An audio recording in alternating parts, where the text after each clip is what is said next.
तो फाइनली सबको पता है कि India versus England test series चल रही है और उसके लास्ट 3 टेस्ट के लिए इंडिया ने अपना स्क्वाड अनाउंस कर दिया है। और जिसमें 3 बहुत बड़ी खबर निकल कर आ रही हैं, जिसमें कि विराट कोहली पूरी सीरीज से बाहर हो गए हैं।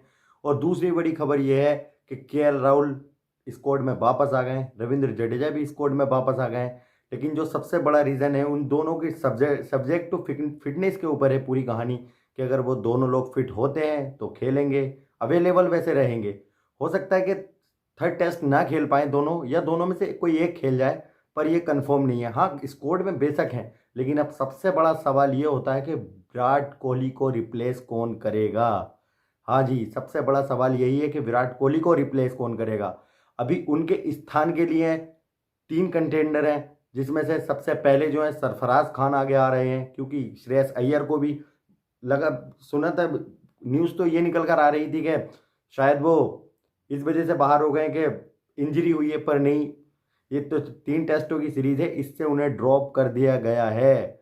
और ऐसे में यही सवाल है कि अब उनकी जगह 3 कंटेंडर हैं, उनमें से कौन सा सिलेक्ट होगा फाइनल 11 में। तो जिसमें सरफराज खान और रजत पाटीदार में से शायद कोई एक हो सकता है, अगर केएल राहुल खेलते हैं तो। अगर केएल राहुल नहीं खेलते तो सीधे सीधे रजत पाटीदार और सरफराज खान की जगह बन जाएगी।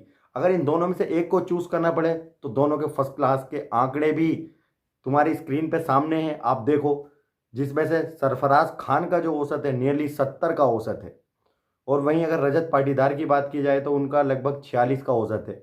और लगभग 93 पारियों में 4000 रन बनाए हैं रजत पाटीदार ने, और वही सरफराज खान ने मात्र 66 पारियों में लगभग लगभग 4000 रन कंप्लीट कर दिए हैं।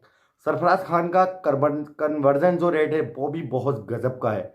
उन्होंने 11 हाफ सेंचुरी और 14 शतक, जिसमें उनका बेस्ट स्कोर जो है वो 301 है।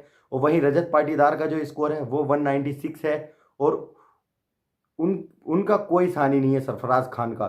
सरफराज खान पिछले 3 साल से लगातार डोमेस्टिक में परफॉर्मेंस करते आ रहे हैं। हो सकता है फाइनल 11 में उन्हें जगह मिल जाए अगर केएल राहुल नहीं खेलते हैं तो। वरना अगर केएल राहुल खेलते हैं तो हो सकता है सरफराज खान को एक बार फिर चांस ना मिले।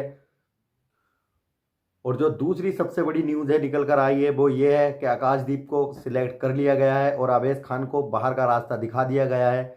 वैसे वो खेल तो नहीं पाएंगे, ये तो ठीक ही है, और हो सकता है मुकेश कुमार भी थर्ड टेस्ट में खेलते हुए नजर नहीं आए, क्योंकि वापस आ गए हैं मोहम्मद सिराज, और जसप्रीत बुमराह और मोहम्मद सिराज का ही डुओ खेलता हुआ नजर आएगा।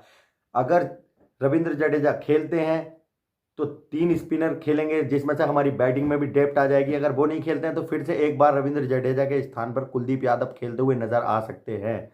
और फाइनल में जो अपनी जगह बनाने में कामयाब होंगे ये 11 हो सकते हैं। शुभमन गिल नंबर 3 रहेंगे, ओपन करेंगे रोहित शर्मा, यशस्वी जायसवाल नंबर 3, शुभमन गिल नंबर 4, रजत पाटीदार। और 5 की अगर बात हो तो केएल राहुल में से और सरफराज खान में से कोई एक आएगा, क्योंकि श्रेयस अय्यर बाहर हो चुके हैं।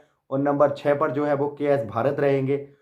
हो सकता है कि ध्रुव जुरैल को मौका मिल जाए, पर अभी अभी केएस भारत को और चांस देने के चांस हैं। उसके बाद रविंद्र जडेजा आ जाते हैं, रविंद्र जडेजा नहीं होते हैं तो आर अश्विन और अक्षर पटेल आ जाते हैं, और उसके बाद कुलदीप यादव आ जाते हैं, और फिर हमारे जसप्रीत बुमराह और मोहम्मद सिराज आ जाते हैं। ये हमारी फाइनल 11 हो सकती है। लेकिन यार मैं भूल गया, कमाल की बात तो यह है कि विराट कोहली ने पिछले 13 सालों में एक भी सीरीज मिस नहीं की है घर पे, टेस्ट सीरीज पिछले 13 सालों में एक भी उन्होंने मिस नहीं की है। ये पहले 13 सालों के में पहली सीरीज है जो उन्होंने लीव की है, और बहुत लंबे टाइम के बाद लीव की है। वरना विराट कोहली अमूमन अगर कोई बड़ी बात ना हो तो ऐसे छोड़ते नहीं है वो बीच में। और ना ही कभी उनका ये भी नहीं देखा उनके साथ कि कभी इंजरी की कोई प्रॉब्लम दिखाई देती हो। पर चलो जो भी है ठीक है। आज के लिए बस इतना ही, और मिलते हैं अगली वीडियो में। तब तक के लिए टेक केयर, बाय बाय। और हाँ, चैनल को सब्सक्राइब और वीडियो को लाइक करना बिल्कुल मत भूलना।